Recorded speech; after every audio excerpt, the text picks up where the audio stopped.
Good morning મિત્રો. આજે આપણે સોડિયમ અને પોટેશિયમની જૈવિક અગત્યતાઓ શું છે, ઇટ મીન્સ જૈવિક રીતે બાયોલોજીકલ એની ખાસિયતો શું છે એના વિશેની આપણે વાત કરવાના છીએ અને આપણા શરીરની અંદર એનો ખાસ શું ઉપયોગ છે એના વિશેની પણ આજે જાણવા જેવી ઘણી બધી બાબતો છે. અને જાણવા જેવી ઇટ મીન્સ કે તમારે સાથે સાથે યાદ રાખવી પડશે. અને એ ગ્રુપવાળા સ્ટુડન્ટ્સને થોડુંક એવું લાગશે કે આડું ગોખવું પડે એવું છે, બીકોઝ ઓફ આપણે બાયોલોજી તો આવતું નથી, બરાબર છે. અને બી ગ્રુપવાળાને એમ લાગશે કે આ તો બહુ સિમ્પલ વાત હતી, આ તો અમને ખબર જ હતી, એમ છતાં પણ આપણે શું સમય બગાડ્યો એવું ઘણા લોકોને લાગશે. પણ as a part of chapter આપણે આને શીખવું પડશે ખરી, બરાબર છે. એટલે હું જે કહું છું એ પ્રમાણે તમે વ્યવસ્થિત વન બાય વન આપણે પોઈન્ટ જોશું. સૌથી પહેલા સોડિયમ અને પોટેશિયમ છે એનું આપણે શરીરમાં પ્રમાણ કેટલું છે એના વિશેની વાત કરવાના છીએ. ધેન આફ્ટર આપણે સોડિયમના જે આયનો છે એ શરીરમાં કઈ જગ્યા હોય છે અને શું કામ કરે છે એના વિશેની વાત કરશું. પોટેશિયમના આયનો છે એનું મહત્વ શું છે એના વિશેની વાત થશે. અને એના પ્રમાણની અંદર ફેરફાર થાય છે તો એને શું કહેવાય છે એના વિશેની એક વ્યાખ્યા આવશે. સોડિયમ પોટેશિયમ પંપ વિશેની વાત આવશે, એ પણ આપણે જોશું, બરાબર. એટલે ઘણી બધી વાતો આની અંદર શીખવા જેવી આવશે. જોઈએ આપણે વન બાય વન કે સોડિયમ અને પોટેશિયમનું પ્રમાણ આપણા શરીરમાં કેટલું હોય છે. સૌથી પહેલા એ જોઈએ તો આપણે પહેલો જ પોઈન્ટ આપણે જોઈએ, એને અને કે ના દળ કેટલા હશે. એને અને કે ના દળ વિશેની વાત કરીએ તો સામાન્યતઃ 70 kg વજન ધરાવતા સામાન્ય વ્યક્તિ એક્સ્ટ્રા ઓર્ડિનરીની વાત નથી ના શરીરમાં શું હશે? Sodium potassium.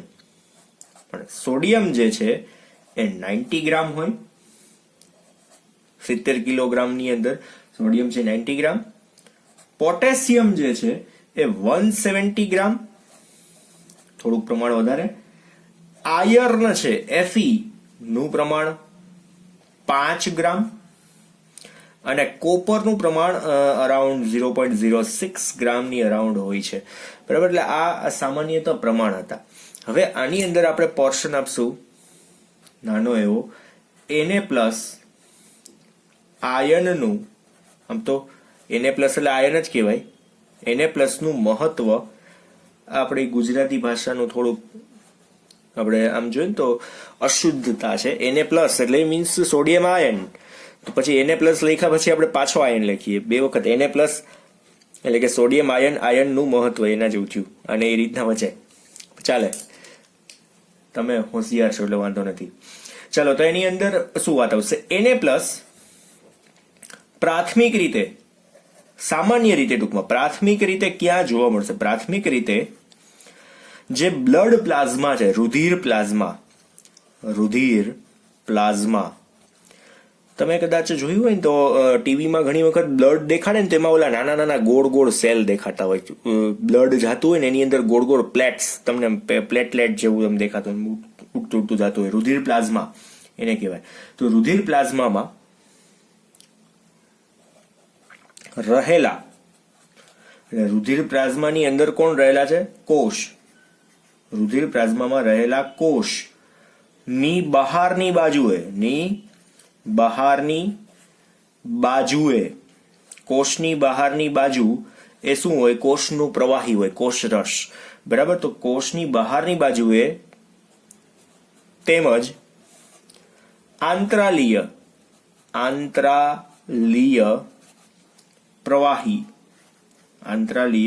પ્રવાહીમાં હોય છે.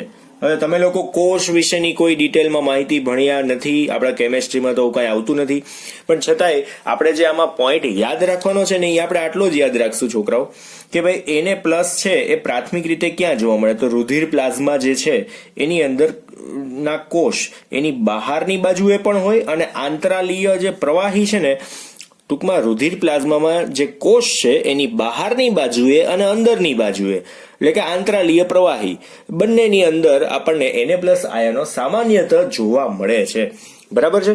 તો હવે એનો કામ શું છે, એનું અગત્યતા શું છે. તો આયનનું મહત્વ એની અંદર આપણે હવે જોઈએ છે અગત્યતા, કે એનું કામ શું હશે.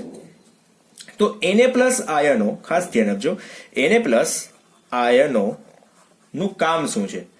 જ્ઞાનતંતુ સંદેશા વહન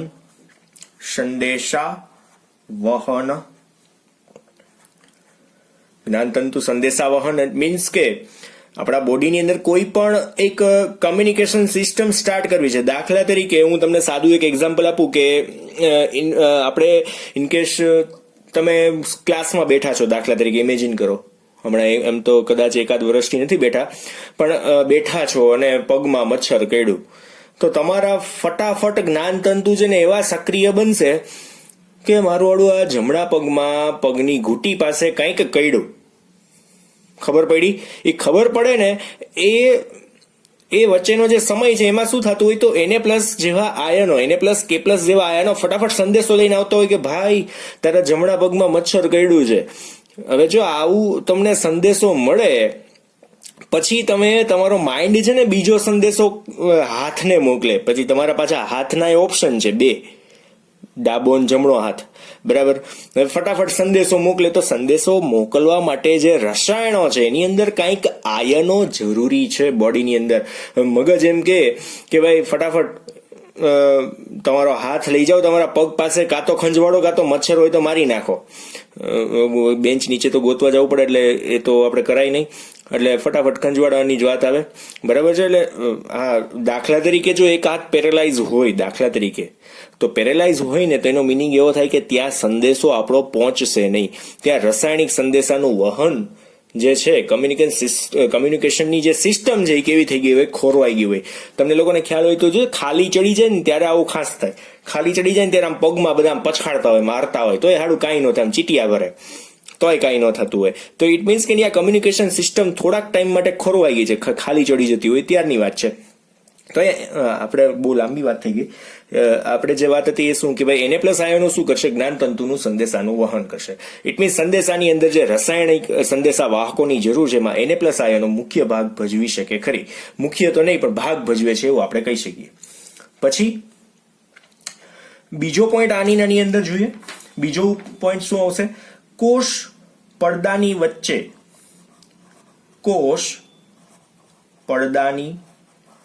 વચ્ચેના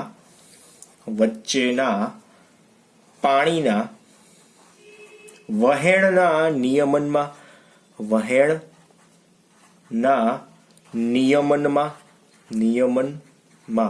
એટલે કોષ પડદો જે છે એની વચ્ચે અંદર જે પાણી રહેલું છે એના એ પાણી જો સુકાઈ જાય તો કોષ છે એ સંકોચાઈ જાય, એટલે એવું પણ ન થવું જોઈએ, બરાબર. પછી કોષમાં શર્કરા અને એમિનો એસિડ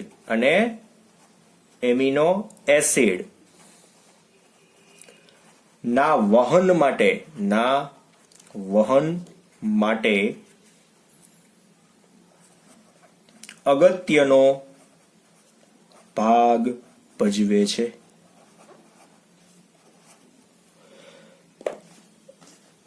બરાબર. આ 3 જ્ઞાનતંતુ સંદેશાનું વહન, કોષ પડદાની વચ્ચે જે પાણી છે એના વહેણની અંદર જો પાણી વહેતું બંધ થઈ જાય કાં તો સુકાઈ જાય તો કોષ નાશ પામી શકે. તો કોષમાં શર્કરા અને એમિનો એસિડના વહન માટે પણ અગત્યનો ભાગ ભજવે છે. એટલે કોષમાં એ પણ વહન ટૂંકમાં એનું પણ થતું જ હશે, શર્કરા અને એમિનો એસિડ.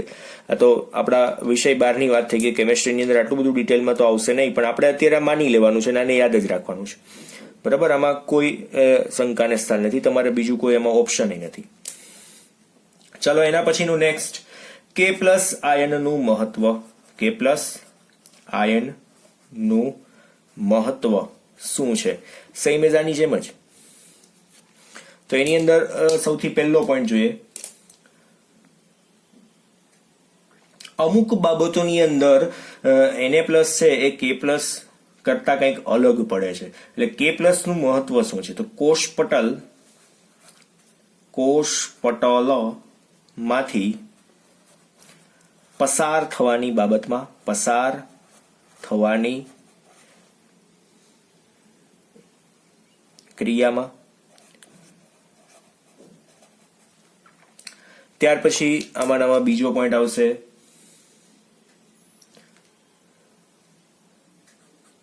તેમની વહન ક્રિયાવિધિમાં. વહન ક્રિયા વિધિમાં કોની? પાણીની. મીન્સ પાણી એટલે H2O નહીં, એનું જે પ્રવાહી છે એની. પાણીના બદલે આપણે એમ લખી નાખીએ પ્રવાહીની. કોષ પટલની અંદર જે પ્રવાહી છે એની. બરાબર. ત્યાર પછી ઉત્સેચકોને સક્રિયકૃત કરવામાં. ઉત્સેચકો ને સક્રિયકૃત કરવામાં. અને ત્યાર પછી આવશે નેક્સ્ટ વન, ગ્લુકોઝના ઓક્સિડેશનથી. ગ્લુકોઝના ઓક્સિડેશનથી એટીપી, એડિનોસાઇન ટ્રાઇફોસ્ફેટ. આનું નામ કંઈ યાદ રાખવાની જરૂર નથી. એટીપી એક પ્રકારની એનર્જી છે. ગ્લુકોઝના ઓક્સિડેશનથી એટીપી ઉત્પન્ન કરવામાં.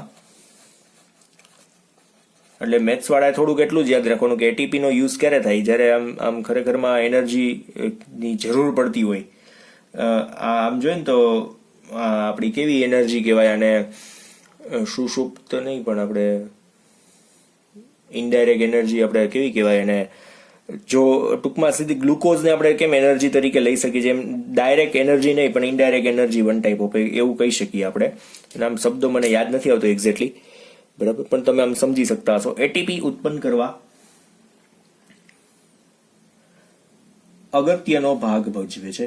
અગત્યનો ભાગ ભજવે છે. ટૂંકમાં બેન આના 3 પોઈન્ટ છે અને આના 4 પોઈન્ટ છે.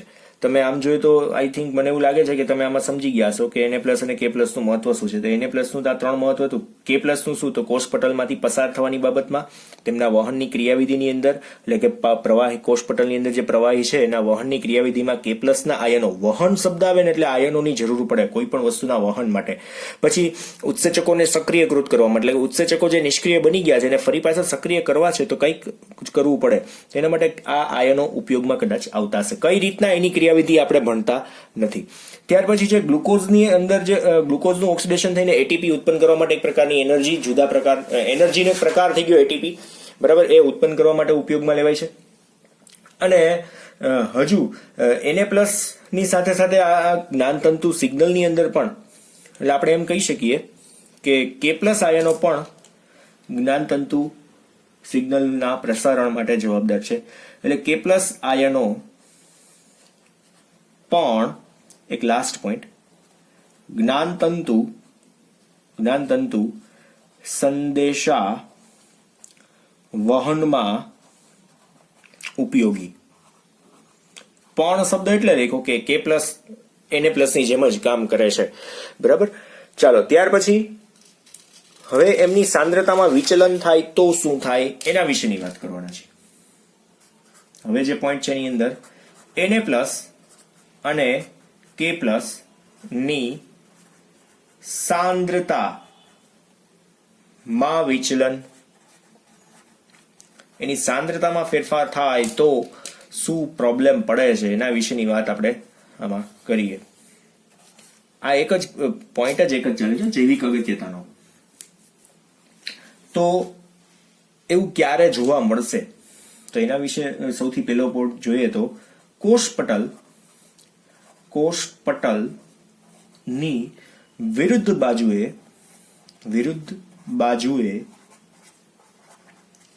આપણે અહીંથી જ યાદ રાખવાનું મેથ્સ વાળા બધા, Na+ અને K+ ની સાંદ્રતાના પ્રમાણમાં વધુ વિચલન જોવા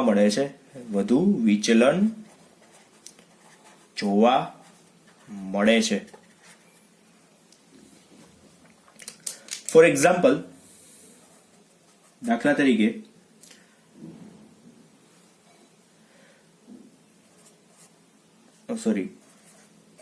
રુધિર પ્લાઝમા માં રક્તકણોમાં તેનું સ્તર કેટલું હશે? તેનું સ્તર Na+ નું સ્તર શરૂઆતમાં કેટલું છે અને અંતિમ કેટલું છે એમાં ખાસ ધ્યાન આપજો. નું સ્તર જે છે એમાં Na+ જે છે એનું સ્તર કેટલું હશે? 143 મિલીમોલ પર લીટર છે. અને K+ નું સ્તર કેટલું હોય? તો કે ભાઈ માત્ર 5 મિલીમોલ પ્રતિ લીટર. એટલે એકનું પ્રમાણ કેવું છે? ઓછું છે. એકનું કેવું છે? વધારે છે. લીટર છે. બરાબર છે. હવે આ એકનું પ્રમાણ ઓછું છે, એકનું પ્રમાણ વધારે છે, સમજી લ્યો. તો એક ભાગ નાનો છે, એક ભાગ મોટો છે. એ ભાગને દબાવીએ તો બીજો ભાગ છે ને કેવો થશે? ફૂલી જશે. ફૂલી જાય ઇટ મીન્સ કે ત્યાં આપણે એવું સમજશું કે ત્યાં K+ આયનોની સંખ્યા વધી ગઈ, Na+ ની સંખ્યા કેવી થઈ ગઈ? ઘટી ગઈ. જેવી K+ ની ઘટશે એવી Na+ ની વધશે, જેવી Na+ ની ઘટશે એવી K+ ની વધશે. આમ ટૂંકમાં બેયના જે પ્રક્રિયા છે આખી છે એ પંપ જેવી થઈ જાય, જે બોડીની અંદર પંપ ચાલતો હોય એ પ્રકારની. બરાબર છે. તો આની અંદર આ સાંદ્રતામાં પાછું બહુ ફેરફાર આવે છે, એ પણ જોઈએ. આ સાંદ્રતામાં મોટા પ્રમાણમાં ફેરફાર થાય છે. કઈ રીતના? થોડા સમયમાં જ તે કે ભાઈ Na+ છે એ ઘટીને કેટલો થઈ જાય? 10 મિલીમોલ પર લીટર, મિલીમોલ પ્રતિ લીટર થઈ જાય. K+ જે છે એ કેટલો થઈ જાય? 105 મિલીમોલ પ્રતિ લીટર. એટલે ઇટ મીન્સ કે 5 માંથી 105, ઓલો 143 માંથી 10 થઈ ગયો. ઇટ મીન્સ એકનું પ્રમાણ વધ્યું, એકનું પ્રમાણ ઘટ્યું. તો આવું તો કન્ટિન્યુઅસ ચાલ્યા રાખે. એટલે કન્ટિન્યુઅસ જે પ્રોસેસ છે એને આપણે શું કહી શકીએ કે ભાઈ આ સોડિયમ પોટેશિયમનો પંપ છે, એમ આપણે કહી શકીએ. એટલે ફાઇનલી આપણે લખીએ Na+ અને K+ આયનોની સાંદ્રતા નો ઉતાર ચઢાવ, જેમાં ફેરફાર થાય છે, ઉતાર ચઢાવ, આપણે બે શબ્દ એક સાથે લખીએ. ઉતાર ચઢાવ એક વિભેદનીય ક્રિયાવિધિ નું નિર્દેશન કરે છે, જેને શું કહેવાય? એને કે પંપ કહે છે, સોડિયમ પોટેશિયમ પંપ કહે છે. અહીંયા આખી વાત જે હતી એ આપણી પૂરી થઈ ગઈ છે. જેના વિશેની વાત આપણે જે કરી છે એમાં Na+, K+ ની જે આમ થોડી ઘણી બાયોલોજીકલ વાત છે, કોષ ને કોષ પટલ ને કોષની અંદરનું પ્રવાહી ને એની સપાટી ને, બરાબર છે, એના વિશેની ઘણી બધી વાતો કરી છે. એટલે જે પોઈન્ટ છે કોષવાળા એ મેં આમ જો ગ્રીન કલરના અને આ જે કલરના આપ્યા જ છે એ તમારે બને એટલે યાદ રાખવાની ટ્રાય કરવાની છે. કેમ કે જે એ ગ્રુપ વાળા જે લોકોને તો નહીં જ ખબર પડે, કેમ કે એ લોકો કોષ શબ્દ જ નથી ખબર. ઇન કેસ જો 9th-10th માં તમને લોકોને થોડી ઘણી ખબર પડી હોય તો ઠીક છે, બાકી અહીંયા આપણે કોઈ ડિટેલમાં વાત આવતી નથી. એટલે ખાલી મહત્વ અને એનું કાર્ય, એની અગત્યતા શું છે એ જ તમારે અહીંયા યાદ રાખવાની છે. આવું શું કામ એને એવું આપણે બહુ ડિટેલમાં આની અંદર જવાની કેમેસ્ટ્રીમાં ટૂંકમાં જરૂર નથી. આઈ હોપ તમે સમજી ગયા છો હું શું કહેવા માંગુ છું. એટલે મીન્સ સોડિયમ અને પોટેશિયમની જે જૈવિક અગત્યતાઓ છે એના જે વાતો છે આપણે માનવાની જ છે. પોઈન્ટ્સ, મેઇન આ પોઈન્ટ્સને તમારે યાદ રાખવાના છે. ટોટલ આ 5 અને આ 3, બરાબર છે. એટલે સિમ્પલ થઈ ગયું. અને કદાચ એવું કોઈ ક્વેશ્ચન પૂછાય કે Na+ અને K+ ની સાંદ્રતામાં વિચલન, આ અલગથી એઝ અ ક્વેશ્ચન પૂછાય કે સોડિયમ પોટેશિયમ પંપ વિશે માહિતી આપો, તો એ આપણે આ ડેફિનેશન અને એનું નાનકડું એક એક્ઝામ્પલ આપવાનું રહે. એટલે અહીંયા આપણો ક્વેશ્ચનનો આન્સર કમ્પ્લીટ થઈ જાય. ડન છે. તો આજે આપણે અહીંયા સુધી રાખીએ. અને અહીંયા સમૂહ 1 પણ આપણો કમ્પ્લીટ થઈ ગયો છે. હવે આપણે નેક્સ્ટ લેક્ચરથી જ્યારે મળશું ત્યારે સમૂહ 2 વિશેની ચર્ચા કરશું. સમૂહ 2 એટલે જે ઓલો બેરિલિયમ, મેગ્નેશિયમ, કેલ્શિયમ, સ્ટ્રોન્શિયમ, બેરિયમ અને રેડિયમ જે છે. સમૂહ બીજો આલ્કલાઇન અર્થ મેટલ્સ, આલ્કલાઇન અર્થ મેટલ્સ એના વિશેની વાત કરવાના છીએ. એની અંદર બેઝિક માહિતીઓ લેશું. દેન આફ્ટર ફરી પાછા જે રીતના આમાં બનાવટ ગુણધર્મો ઉપયોગો જે જોયા હતા એ જ રીતના ફરી પાછા આપણે સંયોજનોના બનાવટ ગુણધર્મો ઉપયોગ જોશું. એમના ઓક્સાઇડ, એના હેલાઇડ, એમના હાઇડ્રાઇડ, એ જે સંયોજનો છે એના સ્વભાવ કેવા છે એમના વિશેની વાત કરશું. એમના એસિડિક ગુણધર્મ વિશેની વાતો કરવાની છે. ઘણી બધી વાતો છે એમાં પણ.